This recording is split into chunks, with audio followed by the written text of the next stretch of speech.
Imagine paying full price for a game, full price day one. 5 years later, you can't sell it. You can't lend it to a friend. You can't even put it on a shelf because there isn't one. And one day, though, you might not even be able to download it. Sounds ridiculous. It isn't, because if Sony's latest move is any indication, gaming isn't just going digital. It's moving toward a future where ownership itself could disappear. The question is, are we ready for it? Now, that might sound like an exaggerated scenario, but it's actually much closer to realities, than you might think.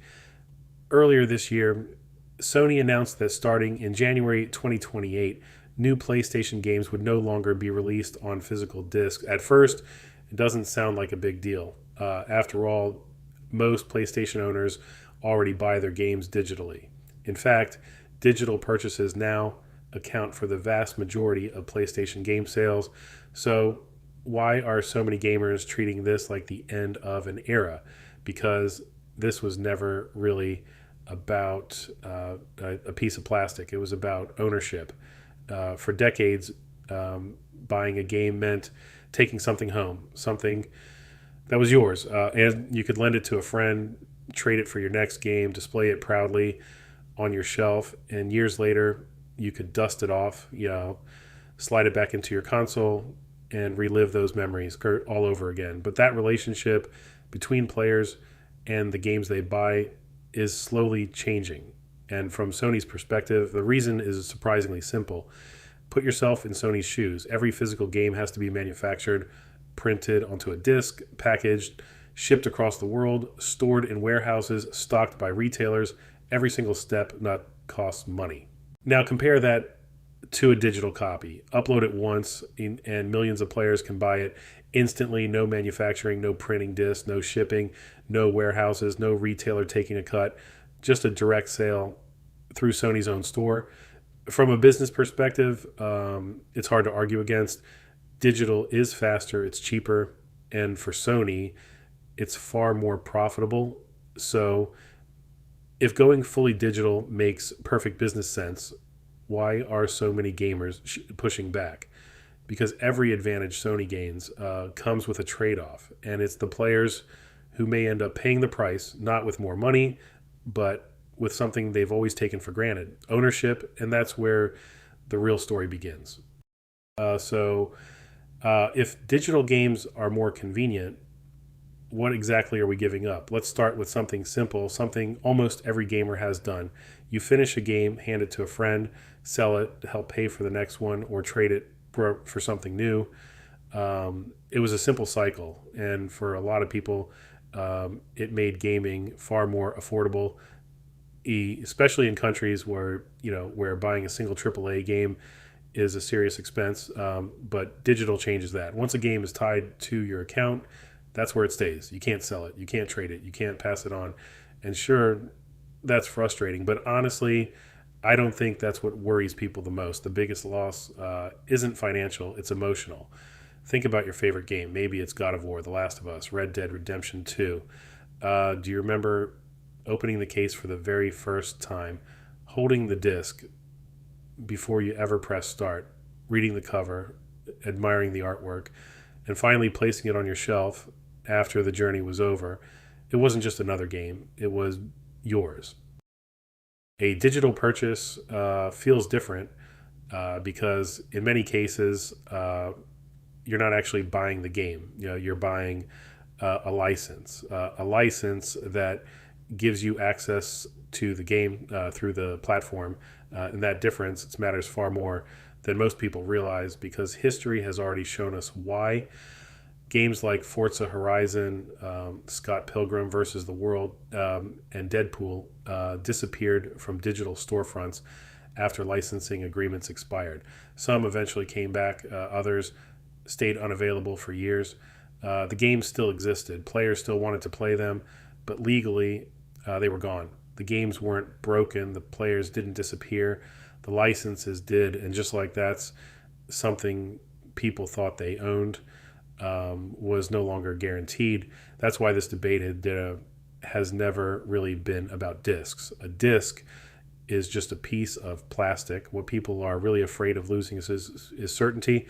The certainty that 20 years from now, they'll still be able to revisit the worlds again. They grew up loving the certainty that something they paid for would still be theirs. Because maybe this was never about physical media. Maybe it was always about ownership. And that leaves us with one final question. When we buy a digital game, do we actually own it, or are we simply renting it for as long as someone else allows us to? You know. But here's the interesting part. Sony didn't create this future. It simply accepted the direction the industry was already heading, because this shift didn't happen overnight. It's been happening for almost 2 decades. Remember buying PC games and derived on DVDs. For many players, that already feels like ancient history. Then came Steam. Suddenly, buying a game without leaving your house became easier than driving to a store. Players loved it, developers loved it, and before long, the entire industry followed. But digital stores weren't the final destination. Subscriptions were. Xbox Game Pass changed the conversation completely. The question was no longer, which game do I want to buy? It became, why buy games at all? Sony expanded. PlayStation Plus, cloud gaming, kept getting better, and little by little, almost without anyone noticing, ownership stopped being the goal. Access became the product. Think about your daily life. You don't buy albums anymore. You stream them. You don't buy movies. You watch them. Even the software we use every day has moved to subscriptions, but games are different. Music is something you listen to. Movies are something you watch, but games are worlds you live in, sometimes for hundreds of hours, sometimes for years. That's why this transition feels different. And to be fair, there are real advantages. No scratch discs, no waiting for deliveries. Your entire library, just one login away. For millions of players, that's simply a better experience, which is exactly why this debate is so difficult. It's not good versus bad. It's a trade. We gain convenience. We give up ownership. And after everything we've gained, there's still one question. Was it worth it? Maybe physical games were always destined to disappear. Technology rarely moves backwards. Vinyl became streaming. DVDs became Netflix. CDs became Apple Music. Convenience almost always wins. Maybe gaming is simply following the same path, but games feel different. They're not just files sitting on a server. They're memories. They're staying up until 2 a.m. just to finish one more mission. They're arguing with friends over which ending was better. They're midnight launches, collectors, editions, shelves filled with games that remind us exactly where we were when we played them. Maybe one day we'll tell younger gamers that games used to come in boxes, that we could lend them, trade them, collect them, and they'll probably look at us the same way we look at people talking about VHS tapes. Not because those memories weren't real, but because that world no longer exists. Maybe physical games aren't disappearing. They're becoming history, and maybe that's not even the biggest change.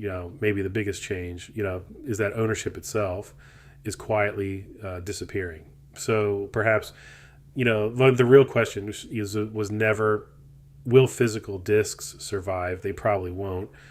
The real question is, when everything becomes digital, what does it really mean to own a game? Because maybe we never truly owned them, the way we thought we did. And whether we like it or not, the future of gaming isn't coming. It's already here.